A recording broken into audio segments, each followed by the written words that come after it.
Assalamualaikum warahmatullahi wabarakatuh. Apa kabar sobat sekalian? Semoga baik-baik saja. Jumpa lagi di channel Rahmat Romdoni. Kali ini kita akan membahas berita yang hangat dan masih hangat diperbincangkan, ya, yaitu tentang warga Sumut, ya, yang mengajukan somasi atas rencana penjualan, ya, dalam tanda kutip Bandara Kuala Namu sebesar 49%, ya, oleh perusahaan India yang itu berlangsung selama 25 tahun dengan mekanisme BOT, ya, apa build, operate and transfer, ya. Nah, memang ini seperti yang banyak kita informasi dapatkan, ini untuk memperbesar kapasitas bandara, ya. Padahal bandara ini sudah mewah, ya. Padahal bandara ini sudah layak, ya. Kenapa tidak dikelola oleh sendiri saja, ya, daripada diserahkan ke asing. Karena ada berita yang sangat panas, ya, dari indozone.id, ya. Saya langsung bacakan saja. Warga Sumut resmi somasi penjualan hak kelola Kuala Namu ke India. Ini sangat melukai kami. Indozone.id. Keputusan Kementerian BUMN melalui PT Angkasa Pura II menjual hak pengelolaan Bandara Kuala Namu ke pihak konsorsium asing resmi disomasi warga Sumatera Utara. Somasi itu dilayangkan warga bernama Firman Lawolo melalui kantor hukum Lazaro Law Firm, ya. Kita resmi melayangkan somasi terkait dengan kerjasama penjualan saham dan kerjasama joint venture company antara PT Angkasa Pura II, PT Angkasa Pura Aviasi dengan GMR Airport International, kata Rinto Maha, kuasa hukum May Firman kepada Indozone, Jumat 26 November 2021. Rinto Maha menyebutkan kalau pihaknya berniat untuk mengklarifikasi mengenai penjualan saham 49% terkait pengelolaan Bandara Kuala Namu yang sejatinya milik masyarakat Sumatera Utara. Intinya klien kami sebagai masyarakat Sumut sangat kecewa dengan adanya kebijakan pengelolaan Bandara Kuala Namu yang hendak dipindahtangankan kepada pemilik modal asing sebesar 49% dari jumlah saham yang telah dijual, sebutnya. Penjualan saham tersebut ditujukan untuk meningkatkan kapasitas penumpang bandara sebanyak 17 juta, kapasitas 30 juta, dan 42 juta penumpang tahap 3. Pertimbangannya, kata Rinto, Bandara Kuala Namu yang terletak di Kabupaten Deli Serdang, Sumatera Utara merupakan bandara udara untuk keperluan penerbangan sipil dan angkatan bersenjata sesuai dengan Pasal 2 Kepres nomor 76 tahun 1994. Diketahui anggaran perkembangan Bandara Kuala Namu mencapai 5,8 triliun, di mana sumber pembangunan 3,3 triliun berasal dari anggaran pendapatan belanja negara APBN lewat Kemenhub dan 2,5 triliun dari PT AP 2. Fasilitas itu untuk masyarakat Sumut. Apa tujuannya dijual sebesar 49% untuk asing, sebutnya. Rinto juga mempertanyakan penjualan pengelolaan Bandara Kuala Namu apakah sudah berdasarkan persetujuan dari pemerintah daerah, DPRD provinsi, termasuk DPR RI. Pengelolaan bandara kan objek vital di Provinsi Sumut, jadi kami mohon klarifikasinya, termasuk pertimbangan soal pertahanan negara terkait sabotase, ya, spionase, dan hal-hal yang bersifat kelangsungan hidup orang banyak, termasuk perlindungan terhadap pekerja lokal, katanya. Untuk itu, Rinto Maha melalui somasi tersebut meminta kepada Menteri BUMN Erick Thohir untuk membatalkan kontrak kerjasama joint venture company dengan GMR Airport International. Ini sangat melukai hati. Prinsip berbangsa dan bernegara kami yaitu privatisasi BUMN. Sepatutnya mereka mengutamakan kepentingan nasional mengenai nasionalisasi aset milik negara, dan kebijaksanaan itu jelas-jelas bertentangan dengan undang-undang, tegasnya. Diketahui Bandara Kebanggaan Masyarakat Sumut itu sebagian saham hak kelola telah dijual kepada pihak asing, yakni GMR Airport International yang berbasis di India sebesar 49%, AP2 tetap memiliki saham mayoritas 51%. GMR Airport International memenangkan tender Strategic Partnership Kuala Namu International Airport dengan masa pengelolaan selama 25 tahun. Bandara Kuala Namu sudah deal dikelola GMR Airport International dengan nilai kerjasama sebesar 6 miliar US dollar atau sekitar 85,6 triliun, termasuk investasi dari mitra strategis sedikitnya senilai 15 triliun rupiah. Staf khusus Kementerian BUMN Arya Sinulinga menjelaskan kalau kerjasama AP2 dan GMR Airport Consortium, skema bisnis yang dipakai adalah build, operate, transfer (BOT) yang menurutnya berbeda dengan menjual aset. Dia menyontohkan skema BOT seperti dirinya punya bangunan hotel yang pengelolaannya diserahkan ke Swiss Bell Hotel. Apa pemiliknya saya atau Swiss Bell?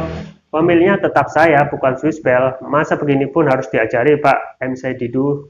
Sedih saya. Nah, untuk Bandara Kuala Namu, pengelolanya bahkan 51% masih anak perusahaan AP2, tidak semua oleh GMR. Kurang apa lagi coba, kata Arya. Menurut Arya, beda saham pengelolaan dengan saham kepemilikan. Bedakan perusahaan pengelolaan dengan perusahaan pemilik. Apa perusahaan BOT tidak boleh memiliki saham? Tambah Arya. Arya Sinulinga menyebutkan kalau Bandara Kuala Namu pengelolanya 51% masih dimiliki AP2 melalui anak usaha Angkasa Pura Aviasi. Mereka, GMR Airport International, tanggung biaya operasional 49% dan ikut membiayai pembangunan. Sementara biaya operasional dan pembangunan yang harus ditanggung kalau sendiri bisa membangun bandara lain, sebutnya. Ya, itu ya.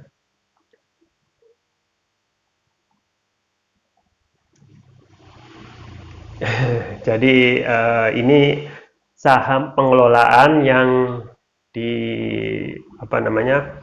dimenangkan oleh perusahaan India GMR Airport ya.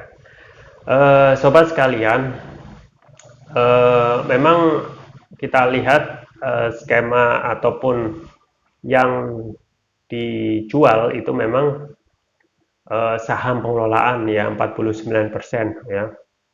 Meskipun begitu ya, kita ketahui bahwasanya dalam hal ini kita juga tidak otomatis langsung bisa menerima saja ya, karena ini adalah perusahaan asing ya. Kita ketahui bahwasanya track record perusahaan asing ya, kalau sudah, apalagi ini kontraknya 25 tahun, bayangkan sampai sekitar 25 tahun ke depan ya. Dan ini mengelola aset strategis ya.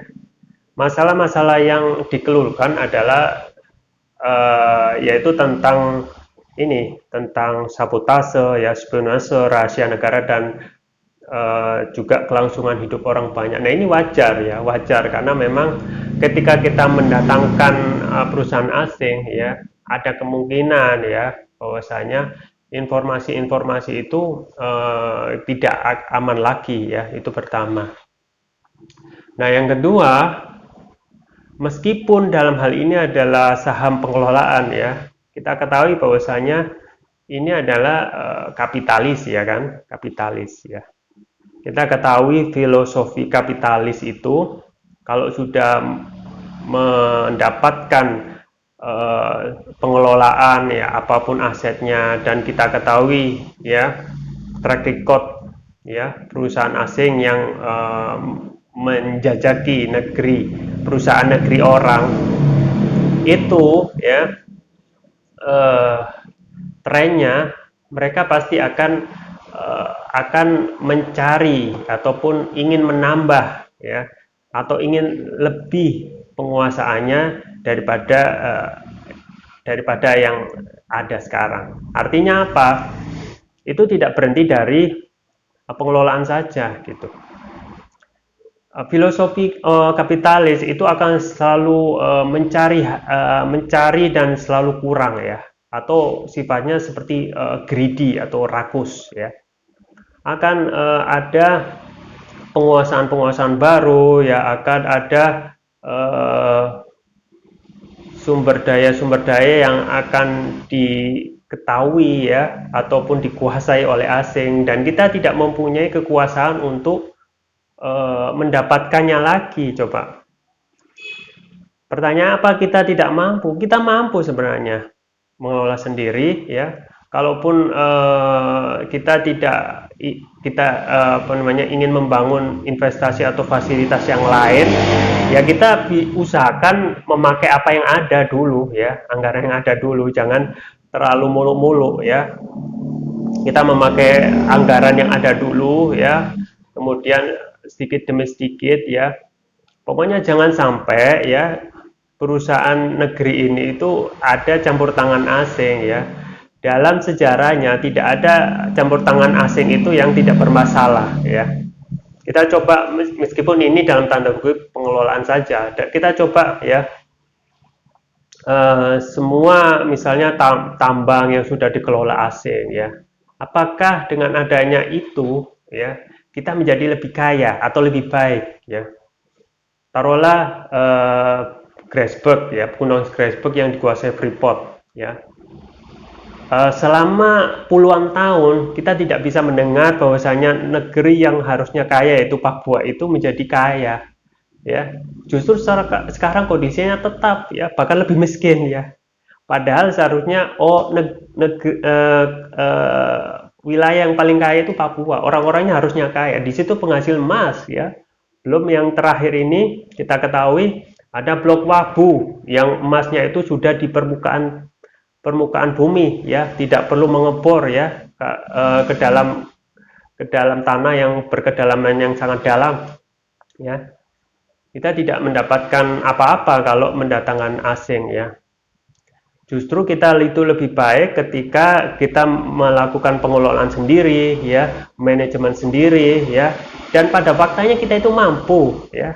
Kalau masalah dana itu tidak harus semuanya harus cepat untuk membesarkan suatu fasilitas menjadi besar. Kita bisa mengangsur ya atau mencicil ya. Tapi ketika sudah mendatangkan asing, itu pasti kedepannya asing itu tidak akan berhenti seperti itu, dan itu sudah filosofi kapitalis itu akan terus mencari tidak akan puas ya, untuk hanya berhenti dari situ saja ya.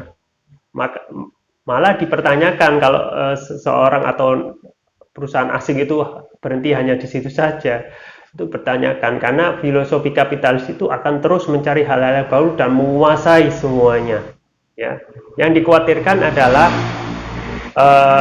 dalam hal penguasaan asing ini kita justru akan kehilangan marwah kita, kehilangan kemampuan kita untuk menguasai sumber daya alam yang ada dalam fasilitas di negeri ini ya. Dalam hal ini Bandara Kuala Namu ya. Sebenarnya kita bisa mengelola sendiri, kita mendatangkan asing ya kan. Padahal kalau kita mengelola sendiri, kita mempunyai kemampuan untuk mengembangkan diri dan mengembangkan fasilitas yang ada di negeri ini ya. Jadi kembali lagi bahwasanya kemungkinan